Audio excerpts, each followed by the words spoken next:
আসসালামু আলাইকুম। সৌদি সরকার অনুমোদিত এই ভাসমান জাহাজে চিকিৎসা দেওয়ায় এটি দাকোপ জেলায় এখনও অবস্থিত আছে। এখানে ফ্রি চিকিৎসা দেওয়া হয় এবং অনেক গরিব মানুষ, অসহায় মানুষ এখানে ফ্রি চিকিৎসা নিতে আসে। এখানে তো কোনো টাকা পয়সা লাগে না। খুব সুন্দর মনোরম পরিবেশ।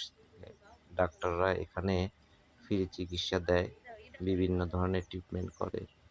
আপনারা যদি পারেন এখানে যোগাযোগ করবেন দাকোপ উপজেলায়। বিশেষ করে দাঁত, চোখ, বিভিন্ন সাইডের আছে যে মানুষের রোগের চিকিৎসা দেওয়া হয়।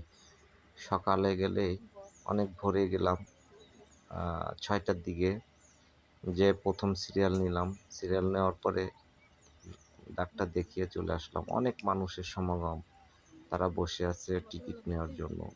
বিনা পয়সায় ফ্রি চিকিৎসা এখানে, ওষুধও ফ্রি দেওয়া হয়। যদি পারেন আপনারা চলে যাবেন ওখানে। দাকোপ উপজেলায় অবস্থিত, জাহাজের বাড়ি নামে পরিচিত, বলা হয় জাহাজি ডাক্তার।